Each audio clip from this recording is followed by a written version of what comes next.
Hello everyone, channel में एक बार फिर से स्वागत है। बेसिक शिक्षा विभाग से संबंधित समस्त जानकारी के लिए आप हमारे चैनल से जुड़े रहें। चैनल से जुड़ने के लिए चैनल को सब्सक्राइब करें, साथ ही बेल आइकन दबाएं जिससे कि आने वाली सभी वीडियोज आप तक पहुंच सके। सबसे पहले आज हम लोग शिक्षक डायरी से संबंधित इसमें क्या प्रारूप है, क्या क्या पॉइंट्स दिए जाएंगे शिक्षक डायरी में, कैसे शिक्षण योजनाओं का प्रारूप क्या होगा, तो उस प्रारूप के बारे में हम लोग इस में चर्चा करेंगे और क्या उद्देश्य है शिक्षक डायरी का, इस बारे में चर्चा करेंगे।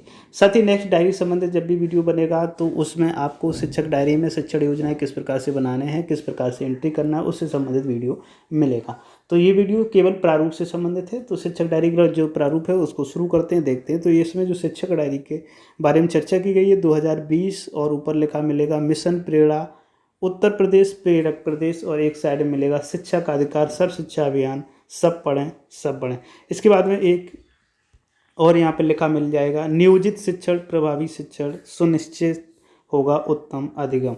इसके बाद में ये दो टीचर्स की फ़ोटो हैं। उसके बाद में मेन पृष्ठ पर ही ये आपको एक कॉलम मिलेगा, इसमें शिक्षक का नाम, कार्यरत विद्यालय, यूडाइस कोड लिखा हुआ मिलेगा, समग्र शिक्षा उत्तर प्रदेश। इसके बाद में नीचे हम लोग चलेंगे और नीचे चलते हैं तो इसमें शिक्षक डायरी अच्छे से कलर्ड, सब कुछ कलर्ड में मिलेगा, आपको देखने में भी काफ़ी अच्छा लगेगा। इस प्रकार का ये प्रारूप होगा। शिक्षक हों बच्चों के बीच, हो अंकुरित सीख के बीच, इस प्रकार का पॉइंट्स। उसके बाद में अध्यापक का जो संक्षिप्त विवरण है, संक्षिप्त परिचय होगा, इसमें अध्यापक का फोटो लगेगा, शिक्षक का नाम, यूडाइस कोड, यूनिक कोड, मानव संपदा यूनिक कोड, स्थायी पता और स्थानीय पता, यानी कि स्थायी पता और वर्तमान में जहाँ पर आप निवास कर रहे हैं पत्र व्यवहार का पता आपको लिखना होगा इसमें। और उसके बाद में यहाँ पे दूरभाष यानी कि मोबाइल नंबर, उच्चतर शिक्षा का विवरण, व्यावसायिक शिक्षा का विवरण, कुल कार्य अनुभव वर्षों व महीनों, मतलब कितने दिनों आप अध्यापन कार्य कर चुके हैं उसका विवरण, वर्तमान विद्यालय में पद स्थापना की तिथि, इस विद्यालय में कब से हैं, विद्यालय का नाम, विद्यालय का पता, ब्लड ग्रुप, स्वास्थ्य संबंधी कोई विशेष बात, रुचि या हॉबी जो भी टीचर की है वो इसमें लिखी जाएगी। उसके बाद में आकस्मिक स्थिति में संपर्क हेतु कोई अन्य मोबाइल नंबर यदि है तो उसको इसमें ऐड किया जाएगा। इसके बाद में बज गई स्कूल की घंटी, आ रही है आवाज़, बच्चों में लग गई दौड़, मानो झंकृत हैं सब साज।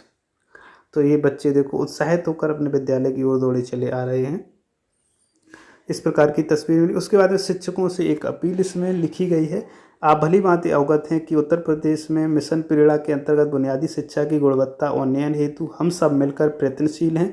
वर्तमान में अनेक प्रशासनिक सुधारों के साथ आपके दैनिक शिक्षण कार्य को सरल, सहज और रुचिकर बनाने तथा आपके व्यावसायिक विकास यानी प्रोफेशनल डेवलपमेंट की दृष्टि से आधारशिला, ध्यानाकर्षण और शिक्षण संग्रह 3 शिक्षक हस्त पुस्तिकाएँ जो सभी टीचरों को दे दी गई हैं, विकसित की गई हैं। इसी अनुक्रम में कक्षा शिक्षण को सुनियोजित, रुचिकर और प्रभावी बनाने की दृष्टि से आपको शिक्षक डायरी उपलब्ध कराई गई है। मित्रों, आप प्रतिदिन बच्चों के साथ कार्य करते हैं, उसे सुव्यवस्थित ढंग से दर्ज करने और आगे के कार्य को नियोजित करने के लिए शिक्षक डायरी अत्यंत महत्वपूर्ण है। वस्तुतः शिक्षक डायरी शिक्षकों के लिए स्वयं की मार्गदर्शिका होती है, जिसमें शिक्षक अपने दैनिक एवं साप्ताहिक शिक्षण कार्य की योजना और संपादित करने का कार्य अभिलेख रिकॉर्ड तैयार करते हैं। उद्देश्य की प्राप्ति के लिए प्रस्तुत शिक्षक डायरी में पर्याप्त संख्या में शिक्षण योजनाओं के रिक्त प्रारूप ब्लैंक फॉर्मेट दिए जाएंगे। इसमें अपनी सुविधानुसार आप शिक्षण बना सकते हैं। शिक्षण साथ ही साप्ताहिक शिक्षण कार्य योजना और प्रतिदिन संपादित कार्य के विवरण की पूर्ति करके आपको जहां एक ओर अपने शिक्षण कार्य का स्वमूल्यांकन करने में सहायता मिलेगी, वहीं दूसरी ओर आपका शिक्षण कार्य अत्यंत प्रभावी होगा। परिणाम स्वरूप बच्चे आनंद पूर्वक सीखेंगे, जो कि मिशन प्रेरणा का एकमात्र लक्ष्य है। आपके संदर्भ के लिए बुनियादी शिक्षा हेतु निर्धारित प्रेरणा लक्ष्य डायरी में दिए गए हैं। हमें पूर्ण विश्वास है कि आप शिक्षक डायरी का रचनात्मक उपयोग अपने दैनिक कक्षा शिक्षण में अवश्य करेंगे। शुभकामनाओं के साथ, सफल शिक्षक का लक्षण, सुनियोजित कक्षा शिक्षा, समग्र शिक्षा उत्तर प्रदेश लखनऊ। तो ये था शिक्षकों के लिए शिक्षकों से अपील। उसके बाद में प्रेरणा तालिका शुरू होती है यहाँ से, और प्रेरणा जो तालिका है उसके मैंने कहा बच्चों का हो सतत आकलन, प्रेरणा तालिका में हो संकलन। तो जो सतत आकलन होगा वो प्रेरणा तालिका में टिक द्वारा उसमें लिखा जाएगा। उसके बाद में नेक्स्ट देखते हैं प्रेरणा लक्ष्य जो निर्धारित किए गए हैं कक्षा 1 से लेकर 5 तक के लिए भाषा और गणित के लिए, तो वो ये आपके सामने शो हो रहे हैं। सीधे सीधे हम लोग चलते हैं। भाषा में कक्षा 1 के लिए 5 शब्द सही से पहचान लेना। कक्षा 2 में अनुच्छेद को 20 शब्द प्रति मिनट के प्रवाह से पढ़ना। कक्षा 3 में अनुच्छेद को 30 शब्द प्रति मिनट के साथ पढ़ना। और कक्षा 4 में छोटे अनुच्छेद को पढ़कर 75% प्रश्नों के सही उत्तर देना। और कक्षा 5 में बड़े अनुच्छेदों को पढ़कर 75% प्रश्नों के सही उत्तर देना। इसके बाद गणित की बात करें हम लोग, तो निर्धारित सूची में से 5 संख्याएं सही से पहचान लेना। कक्षा 2 में जोड़ घटाना, 1 अंकी बिना हासिल वाले, यहाँ पे आप कह सकते हैं 75% प्रश्नों को सही हल कर पाना। जोड़ एवं घटाना हासिल के साथ 75% प्रश्नों को हल कर पाना। और कक्षा 4 में गुणा के 75% प्रश्नों को सही हल कर पाना। कक्षा 5 भाग के 75% प्रश्नों को सही हल कर पाते हैं। तो इस प्रकार से ये प्रेरणा लक्ष्य में निर्धारित किए गए। उसके बाद में और ये हम लड़कियां नहीं किसी से कम, हम में है विवेक, लगन और दम। इसके बाद में ये जो आप देख रहे हैं, तो ये योजना है शिक्षण योजना एक दृष्टि में जो बनानी है शिक्षण योजना। तो इसमें क्या है, माह, सप्ताह संख्या, किस सप्ताह की है, कक्षा, विषय और चयनित पाठ संख्या व नाम। उसके बाद में कार्य करने हेतु अनुमानित कालांशों की संख्या, शिक्षकों के हस्ताक्षर, शिक्षक के हस्ताक्षर और बाद में प्रधानाध्यापक के हस्ताक्षर। तो इस प्रकार से ये शिक्षण के लिए दिया गया है। यही प्रारूप, ये सभी प्रारूप हैं। और देखते हैं नीचे, किताबें इतनी सारी, चलो पढ़ें सब हैं हमारी। तो बच्चे जो पुस्तकालय होता है विद्यालय में बच्चों के लिए, या रीडिंग कॉर्नर बनाया जाता है, तो उससे संबंधित ये तस्वीर यहाँ पे दिखाई गई है। इसके बाद में सोचिए कितना अच्छा हो यदि आप शिक्षण योजना के साथ सीखने सिखाने का कार्य करें। पूरे विद्यालय का माहौल सीखने सिखाने के अनुकूल हो, सभी को कार्य करने की संतुष्टि हो, बच्चे बेहतर अधिगम स्तर पर हों, सीखने सिखाने का रुचिपूर्ण व आनंददायक वातावरण हो।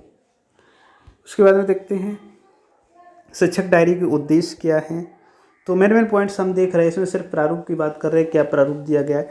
इसके अंदर उद्देश्य की बात जरूर कर लेते हैं। योजना बनाने, जो शिक्षक डायरी का प्रयोग है शिक्षक अपनी शिक्षण योजना बनाने के लिए करेंगे। इसमें शिक्षक साप्ताहिक तौर पर चयनित लर्निंग आउटकम के सापेक्ष गतिविधियों और उसमें प्रयोग की जाने वाली सहायक शिक्षण सामग्रियों यानी TLM के बारे में लिखेंगे ताकि वे व्यवस्थित तरीके से इन पर कार्य कर सकें। इसके बाद दस्तावेजीकरण की बात करें, शिक्षक डायरी में शिक्षण योजना के साथ साथ उनकी समीक्षा संबंधी बिंदु तथा SRG ARP की टिप्पणियां भी लिखी जाएंगी।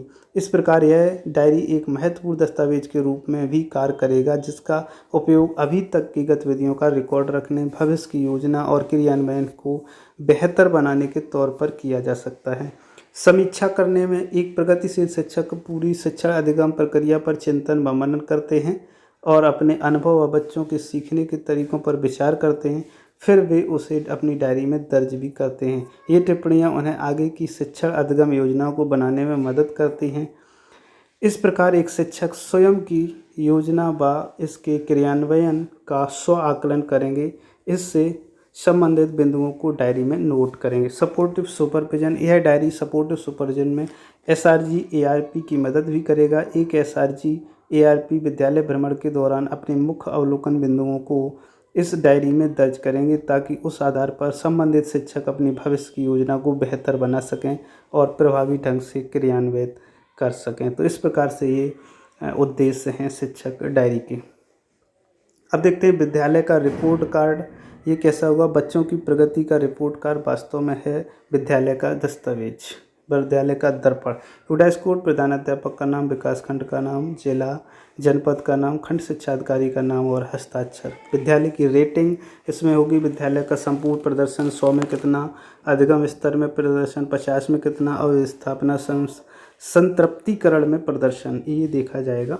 इसके बाद में शिक्षण योजना का प्रारूप देखते हैं। तो ये महाकक्षा, विषय और समयावधि। उसके बाद में ये पॉइंट्स इसमें लिखे हुए हैं, हम सभी पॉइंट्स इसमें नहीं बता रहे या ना देखना चाह रहे हैं क्योंकि टाइम इतना वीडियो के लिए नहीं है। अपनी कक्षा में सभी विषयों की अपेक्षित दक्षताओं लर्निंग आउटकम की तालिकाएँ प्रेरणा तालिका अवश्य प्रदर्शित करें तथा उन्हें ही लक्ष्य मानकर दैनिक कक्षा शिक्षण करें। और एक बार याद दिला दूं कि यदि आप इसका वीडियो यानी कि ये जो शिक्षक डायरी इसका आप PDF चाहते हैं तो इस वीडियो के डिस्क्रिप्शन से इसका लिंक मिल जाएगा, वहाँ से आप इसे डाउनलोड कर सकते हैं। तो आगे देखते हैं। ये प्रिंट रिच का उदाहरण है, जो प्रिंट रिच एनवायरनमेंट बनाने के लिए बच्चों के सीखने सिखाने की प्रक्रिया को सुगम बनाने के लिए बनाया जाता है, तो उसके लिए ये एक अच्छा उदाहरण है। नेक्स्ट आगे देखते हैं शिक्षण योजना का उदाहरण। इसमें अब 1-2 दिए गए हैं, उनको आप देख सकते हैं आसानी से, और उसके बाद में सीधे चलते हैं हम नीचे की ओर। जो और ज़्यादा महत्वपूर्ण पॉइंट हैं उनको देख लेते हैं। तो चलो एक देख लेते हैं। इसमें जो बनानी आपको शिक्षण योजना, माह, सप्ताह संख्या, दिनांक इतने से इतने तक कब तक इसको पढ़ाया, कक्षा, विषय, लर्निंग आउटकम व चयनित पाठ जिन पर कार्य करना है, शिक्षण अधिगम प्रक्रिया, गतिविधियों का संक्षिप्तीकरण और स्पष्ट विवरण इसमें आपको लिखना है, और गृह कार्य भी देना है। तो ये इस प्रकार से आप शिक्षण योजनाएं तैयार कर सकते हैं प्रत्येक कक्षा के लिए और विषय के हिसाब से।